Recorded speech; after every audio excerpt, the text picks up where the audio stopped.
play a little song that you may recognize, and you're welcome to join in and sing for the 90-year-old.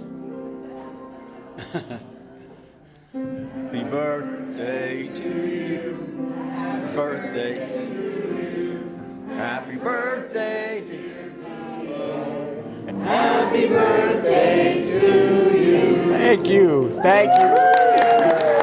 Thank you. Thank you. Good evening. Hi, everyone. We're glad to have you here. Obviously, if you're here, that means that you are special to our family, and we love having you here, and we're glad that we can celebrate with you and enjoy tonight. So I want to just mention two numbers, 90 and 70. I'm not trying to diminish 88 on my mom, but 90 and 70, those are pretty big numbers, right? I have something that I want to talk about first. Well, let me go through this first. So Dad, in 1999, said to me, I never thought I would live to see 2000. And I was like, you're 63, really? I mean, okay. And now I'm 64 today, so, it's a little different. But when you think about it, his brother died when he was 57. And his dad died when he was 64. So it wasn't really all that unreasonable for him to say, I'm not sure I'm going to make it to there. Meanwhile, they've been married 70 years. And tonight I'm going to show you something that I promise you've never seen. It's never happened in the history of history. Yeah, right here. We have something from the Vatican. This came from Rome today. And you're not going to believe it, actually. It says, this is a certificate, heroic virtue, supernatural patience, and 70 years of steadfast endurance in the presence of Richard Dick Spalding. We hereby nominate Beulah Kaye Spalding for consideration as a potential non-Catholic saint. Here it is. Yeah. Right? You can come by and look at this if you want to. I'm going to put it right. There it is. Obviously, everything that I'm going to talk about comes from my perspective. And so, that makes it a little more interesting. But I'm going to tell you a few short stories. I've been asked to talk about a couple of things, and then we'll go from there on to the rest of the show. But when I went on, Kathy and Rick had already gone off to Baylor, and now I've graduated from high school. And so I'm talking to my dad, and I feel a little sad about the fact that I'm going to be leaving them alone in Abilene while the three of us are in Waco. And so, I'm sad, and I say to him, Dad, I'm kind of worried about leaving y'all alone. And he laughed at me. Now that I've been a parent for a little while, I understand why he laughed at me, but back then I didn't. And he said, what do you think it was like before you were here? And I kind of went like, before I was here? What? My 17-year-old brain could not conceive of that. Like, what did the universe revolve around before I got here? I don't know. And I was like, okay, interesting. I'd like to do sort of a little Wayne's World kind of a dream sequence, and we're going to talk about what life was like before any of the children were here with Dick and Kaye Spalding. And I have to mention that Mike Waters, who's been a longtime friend of our family, came up to me and he said, when I met Dick Spalding, he was 45 years old. And I've known him these last 45 years. I'd like to know a little bit more about the first 45 years. So here we go. All right. Let's talk about the early years. Both of my parents were pioneers. They grew up in very small homes with no running water and no central heat. They carried in water, wood, and coal, and carried out ashes, dishwater, and bathwater. In other words, they weren't born in log cabins, but as soon as they could afford one, they moved into one. Yeah. Now, those of you who have seen my dad speak, you don't realize this, but I've sat many times in the back seat of the car while Mom was driving, and she would hand him a list of jokes and things to talk about. And he would scratch out some of them, and this is horrible, and he'd talk as he does. But she's been doing that for forever. So when I asked for a little bit of information, again, no surprise, she sent me 4 pages of notes. What you'll be surprised not at all about is that she's only mentions herself once in the 4 pages. And that's been an example that we've seen forever.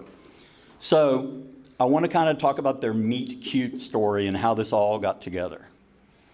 Dad's school choir and orchestra traveled to Mom's high school to perform.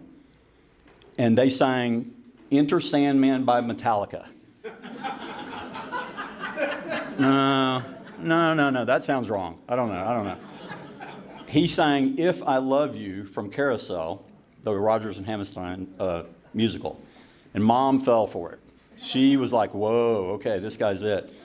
So I'm going to go to 1955. This is 10 years after the end of World War II, which sounds forever ago, but kind of really wasn't. You know, they lived through that when you think about it.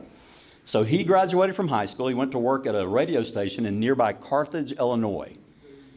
Mom listened to him on the radio and learned he sang and that he had a band.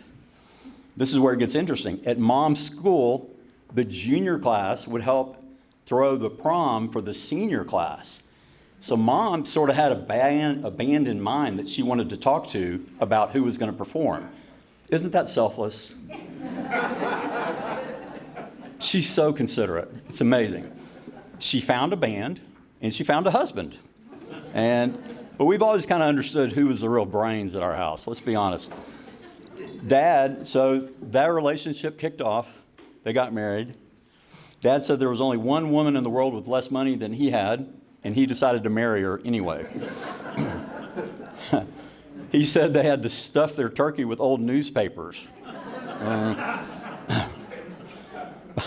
Mom handwrote the wedding invitations and borrowed her wedding dress. A friend baked the wedding cake. Another brought flowers from her garden. Dad got $20 from his father when he got married. Mom got an ironing board and an iron. Because that was what was on a registry at Neiman's, right? Yeah. Somehow they built a life together from there. Mom didn't realize the beautiful voice that she fell in love with would soon require 2 or 3 meals every day, plus starched and ironed shirts, which was good that she had the iron working there. She was working as a telephone operator. She planned to continue for a few years, but 11 months later, and this is true on the math, I don't want to hear any conspiracy theories about this. 11 months later, they had Kathy. Dad always seemed to have 2 jobs. He sang in churches, he sang at weddings, he sang at funerals. He worked whenever he needed to work. Meanwhile, Mom was building the home that had held everything together. Paul Harvey once said, "A knight in shining armor and a dad in shiny pants, there's little difference." And that describes Dad pretty well. One of the best things that ever happened to them was when they moved to Texas. Together, they took a chance on a small radio station in Eastland, Texas. Not long afterward, they had a car wreck on the black ice coming to town. He broke his leg. He had to be in the hospital. She went ahead and gave birth to Rick. And they relied on friends who came down and helped them out. And they just figured it out one day at a time as they were going through. They were always working. On most days when Mom finally sat down, she'd fall asleep in seconds.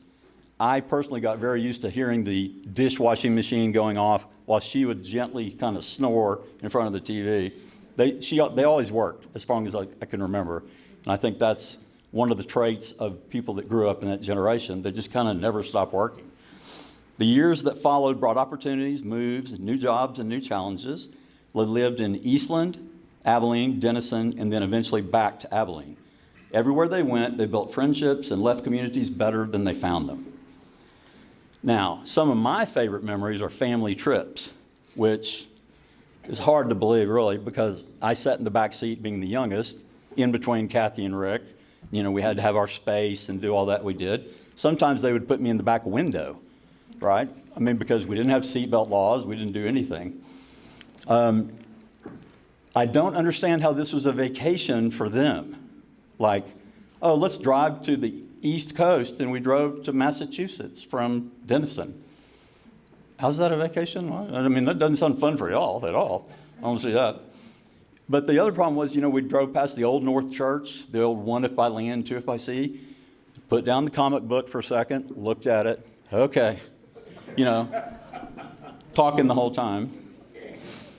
But the thing that I remember is that Dad could break into a song at any moment. And again, if you know him, this doesn't surprise you at all. There was one time we were in California, and somebody in the car said, "Oh, this is a beautiful morning." Of course, what is that going to be for Dad? "Oh, what a beautiful morning." He just goes right into it. But Rick could see that he was about to do it, and he kind of beat him to the punch a little bit. And he sang, it was like we had stereo going. Now, I know that's one of those had to be there funny moments, but we still laughed. I mean, it was great. It was wonderful. On a trip to California with Mom's twin sister, Charlie, we sang American Pie in the car, and I remember that. I also remember Dad taking the shower at their house while Aunt Charlie was in the kitchen. And Dad, she turned on some hot water for something, and Dad screamed, "Oh, you took my hot water." And I remember Charlie running through the house. She went to the dishwasher. She went to the washing machine. She was turning on every hot water thing that she could. And I, as a kid, that's I thought it was pretty funny. I enjoyed it. I would say that good-natured teasing was really one of our love languages in our family. So we moved back to Abilene from Denison. We voted as a family on whether we should move. I'm not sure if any of our votes counted, and I think Kathy kind of got the raw end of that a little bit because she moved as a junior in high school, and that's not a great time to change high schools. But Dad returned to Hendrick. Mom continued to manage the home, raising 3 children, feeding everybody, washing clothes, doing the things that she normally did. She also worked for the census in 1970 and 1980, and then got us jobs to work for the census. And let me say, thanks, Mom, that was awesome. But these Baylor tuition bills were going to pile up here soon because now Kathy's ready to go off to school. So Dad decided to go into the oil business. And he learned from his great friends and mentors, John Barbee, Pat Dunnigan, Jimmy Morris, and Dr. Earl Harrison. And he spent nights and weekends in the oil fields. And like many things, it became a family effort. We'd go out with him some nights, and it was kind of fun. It was also kind of boring, as you can imagine, as a kid in high school, whether or not I wanted to go to an oil field and watch that go on. But the one thing that I would say that stands out about them is that they never stopped serving, they never stopped working. Dad's work eventually led him to Serenity House, where he found what he still calls his mission field. He'd been working for the Dunnigan companies, and he was ready to stop there after 3 years. Serenity House asked him to work even if he would work part-time. I once met Governor Rick Perry at an event in Houston, and he came up to me. I had a name tag on, and I guess there's a family resemblance. I don't know. But he said, "Are you Dick Spalding's son?" And I said, "Yes." And he said, "He's a great, great man." And I thought, that's pretty cool. I mean, that's pretty awesome, right? The governor of Texas says your dad's a great man. But then I started thinking about how many people from Serenity House treatment would say that he was a great man. How many of those families, 40,000 people got better over the years that he was there. That affected countless people in those families. And to me, as happy as I was that the governor said that, it meant more to me when I think about what his life accomplished through that. While he was often the public face, Mom was always behind the scenes taking care of everything. So everywhere they lived, they were involved with church and community. Mom taught Sunday school. Dad sang when anyone asked him to sing, at a funeral, at a wedding, at a church service, new building dedication, family vacations. Where's the most dangerous place to be in a room? Between Dick Spalding and a microphone.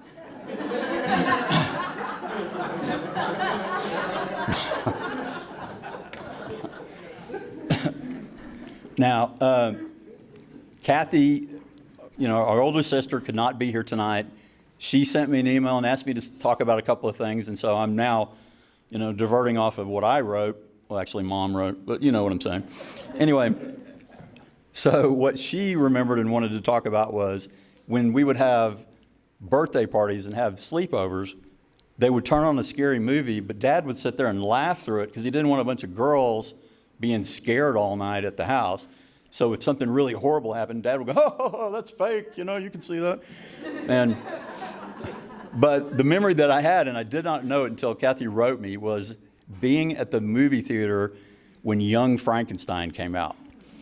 And it was jammed, and it was full, and we could not even sit together as a family. But I could hear him in the theater. The whole theater could hear him. He was chortling, especially at the scene where they putting on the Ritz and he comes out and he starts dancing. We can't see, he's going now. I mean, he's about to do it again. The entire theater stopped laughing at the movie and started laughing at the guy who was laughing. Because he just, it became contagious and it was really funny. I absolutely remember that to this day. I was embarrassed, but that's how kids are, when that happens. Dad did a lot of grilling and cooking. He'd make omelets on days. He actually made some cinnamon or donuts. We would make the cake donuts, that hot chocolate on Christmas morning, and then he would grill steaks on Saturday nights. I would just say they learned how to pinch pennies because of the Depression, but we always had enough food to eat, and we always had enough food for strangers and people that were guests in our house. So, for those of you who know me, you'll know that this is not written by me, the next part that I'm about to say. People often ask what the secret is to 70 years of marriage, because I haven't quite made that in any of my marriages. But so you can just imagine Mom saying this. She says, I think it's two things. First, gratitude. We've always been grateful for what we had rather than being focused on what we didn't have. And secondly, a sense of humor. Dad has survived 2 open heart surgeries. Mom has survived cancer twice. And I'm going to divert a little bit, not just survived it. The Berger sisters that I met, I really only knew 2 of her sisters, Charlie and Dory. Dory would get dental work done without any kind of anesthesia. I mean, like drilling your tooth. Oh, sure, you don't have to numb me up, just go. I'm like, are you kidding? They were tough. They were hardcore. I'm not kidding. Mom went and had a tennis ball sized tumor taken out of her breast one time. She cooked dinner that night. I'm like, really? What are you doing? Take a day off. Crazy. One day, she wrote this.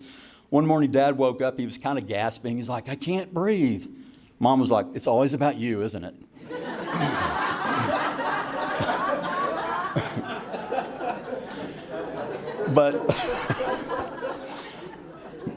But to be fair, he gave it back to her. They were in an elevator at the Fairmont Hotel in San Francisco, and they were riding up to the 20th floor, and he started feeling her up at the beginning. And yeah, I mean, he was kissing on her neck and stuff like that. So he gets off at the 19th and says, hey, you and your husband come by and see me sometime. So, yeah. When I think about my parents, I don't think about careers or accomplishments. And obviously, Mr. Abilene and the arts of the Texas and all these awards that he's gotten. But what I think about is family trips, Saturday morning breakfast, steak dinners, holidays, people they invited into their home who had nowhere else to go. Constantly. Every Sunday, somebody from church. Every holiday, people who didn't have anyone anywhere to go. I think about the laughter, the generosity. I think about the arts in Abilene. I think about faithfulness.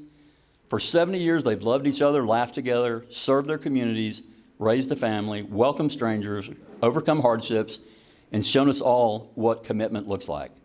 Thank you for the example you've given us. Please join me tonight in congratulating Dick and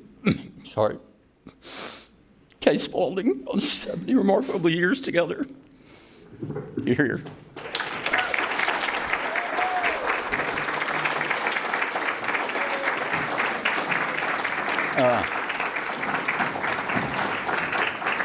Got me.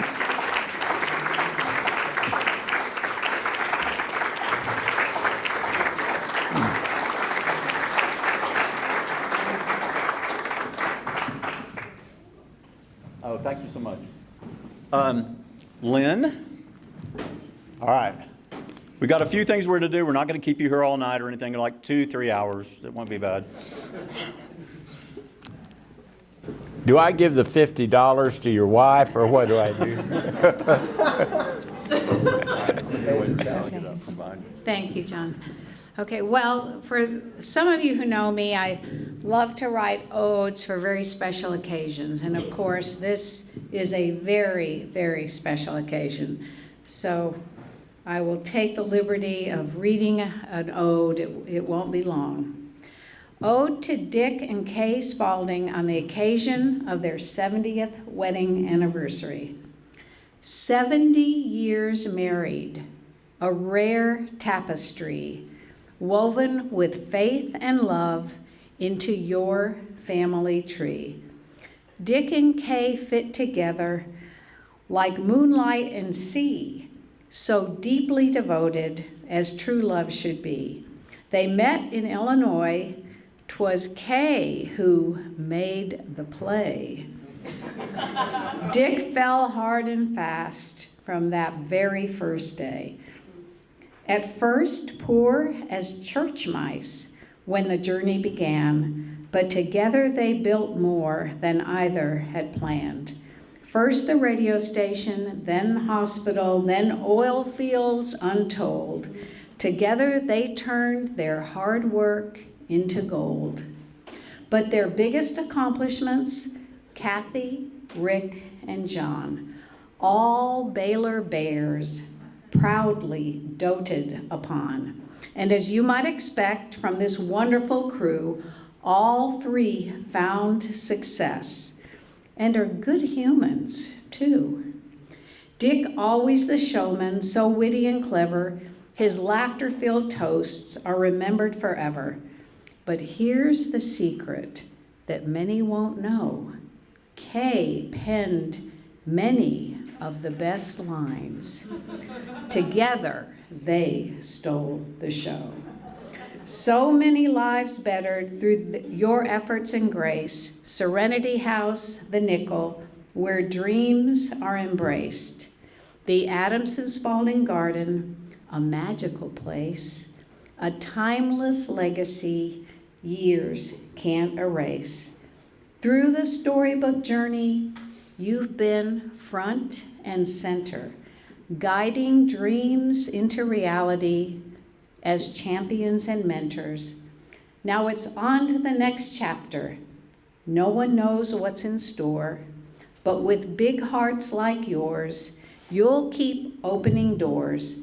And in the words of Bill Joyce, since he writes better than me, we wish you the best of the old, the best of the new, and the best that is yet to be.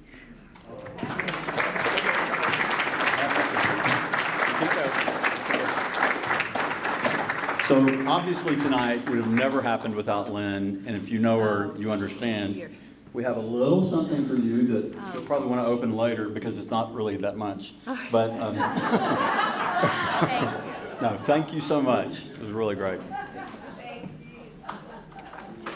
Thank you. So, okay, my son Jack is going to come up and do a little number that you might recognize. Hi everybody, I'm Jack. Just like my grandfather, I sing whenever I'm asked. So in high school, I was in the musical South Pacific, and my grandparents came down to watch, and it's a special memory for all of us. And I'm going to sing for you tonight a song from that musical. Great. And don't feel awkward because it's a cappella, okay? I won't, I promise. Some enchanted evening, you may see a stranger. You may see a stranger across a crowded room, and somehow you know even then, that somewhere you'll see her again and again. Some enchanted evening, someone may be laughing. You may hear her laughing across a crowded room. And night after night, as strange as it seems, the The sound of her laughter will sing in your dreams. Who can explain it? Who can tell you why? Fools give you reasons, wise men never try. Some enchanted evening, when you find your true love, when you feel her call you across a crowded room, then fly to her side and make her your own,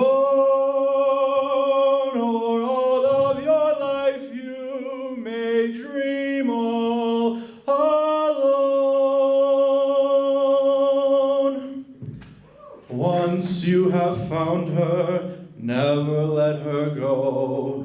Once you have found her, never let her go.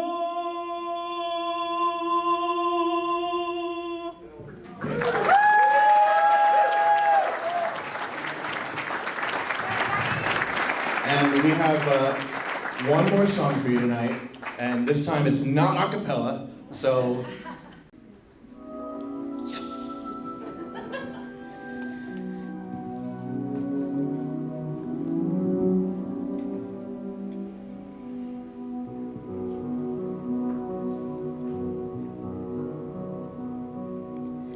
If I loved you, time and again I would try to say all I'd want you to know.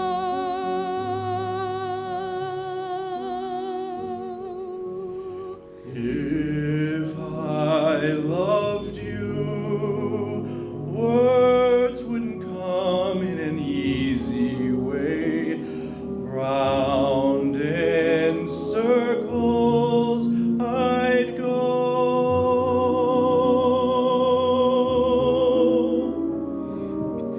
Longing to tell you, but afraid and shy. I'd let my golden chances pass me by. Soon you'd leave me, off you would go in the mist of day. Never, never to know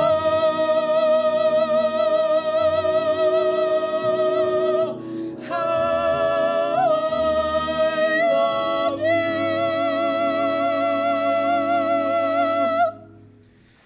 If I loved you.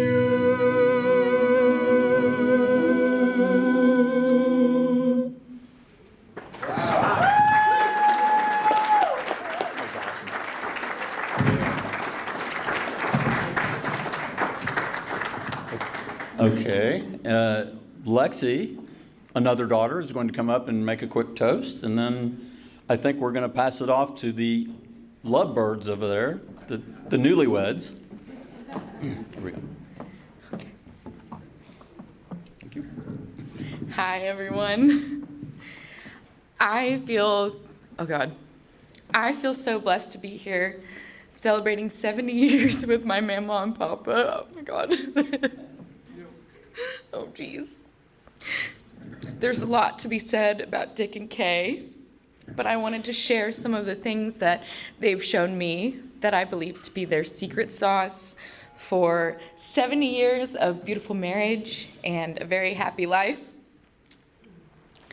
The first thing is to bloom where you're planted. Oh, God. Grimmy and Grimpy have taught me that you may not be able to change the world, but you can impact all of the people around you. And a lot of those people are someone else's whole world. I walk around this city and I see the, oh my God, I'm so sorry. I see the impact that y'all have had all around it, and it's truly amazing and mind-blowing what y'all have been able to do for everybody around you. I could not be more proud, not to brag, but I do all the time about this. My papa was Citizen of the Year. I don't know if any of y'all could say that. The second is listening and being observant. When Mama isn't sneaking the funniest thing that you've ever heard into conversation or falling asleep while I'm talking, which has nothing to do with her age. She just finds me to be boring company. She's taking it all in. She still buys me Hubba Bubba bubble gum every time I see her because of the one time I asked her for some 23 years ago. I don't think I didn't notice that you didn't get me any this trip. I'll let it slide. She always keeps the house stocked with chocolate milk and frosted flakes and makes me ribs for dinner because of the one time she saw me ravage 25 of hers when my dad didn't want to stop for food on the way back from a road trip in Colorado, which I still tell people is the best meal I have ever had in my life. It's her love language. She's a service-oriented, beautiful woman who only wants to give. And Papa's love language is listening without judgment. I always know that I can come to him with anything I need advice on, and they've been a pillar of my life that way. Going off of that, the third thing is that you can always do the next right thing. That's true. No matter how deep of a hole you've dug yourself, or however far gone you may feel, you will always have the choice to do the next right thing. And the first time Papa told me that, it changed my life, and I try to remember it every single day.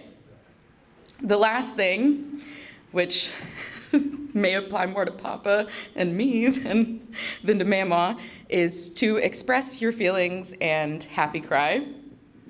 Whoops. I don't know if many of you can say that you've ever seen your grandfather cry, but I have seen my Papa cry many times, all happy. His gratitude for where he is, for what him and Mama have built together, and for all of the good things that have come as a part of that has always been palpable in any room. Now, Mama doesn't really cry, but she's got a big laugh on her, and it is completely contagious, and she has one of the best senses of humor. I've never had to wonder about what Mama and Papa are feeling because they show me. And they're always happy and grateful to be here with each other, with all of you. Interestingly enough, minus the male pattern baldness, this is one of the most overt genetic traits that they've passed down through the family. If you were at Jack or Sadie's wedding, or even tonight it seems, you know that the Spaldings are happy criers, and we get it from the two of you. So before I start the classic Spalding sob, too late, I'd love to raise a glass to my Mama and Papa for 70 years of blessings and a whole lot of love for each other. Cheers to you all. Cheers.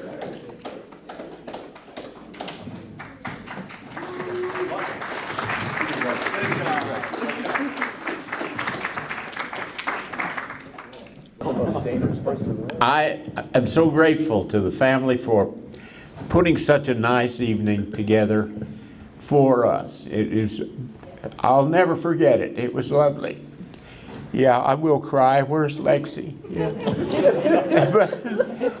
but when you hear things coming from people you love that mean as much as all of this meant to me tonight, I'm deeply touched by it, and I am so grateful, and Kaye's just as grateful. She's just more quiet about it, and I am very grateful. And I wanted to sing, if I can come with the words again. Is my Sherry back there? You play it, and I'll sing with you.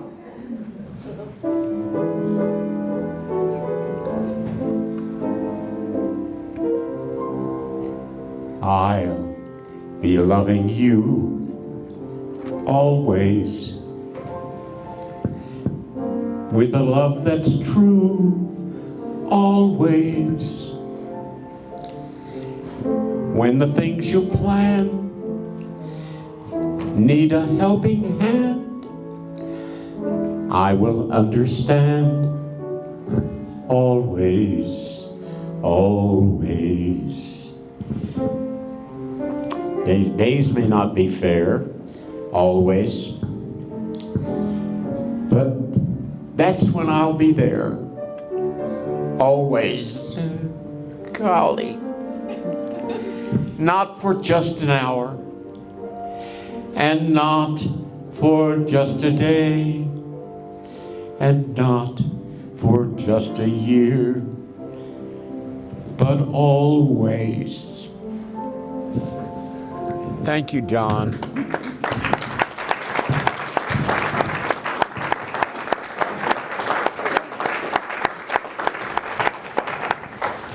Thank you guys all for coming. We've enjoyed it very much. Thank you again, Lynn. We appreciate it so much. And that's it. Thank you. Yeah.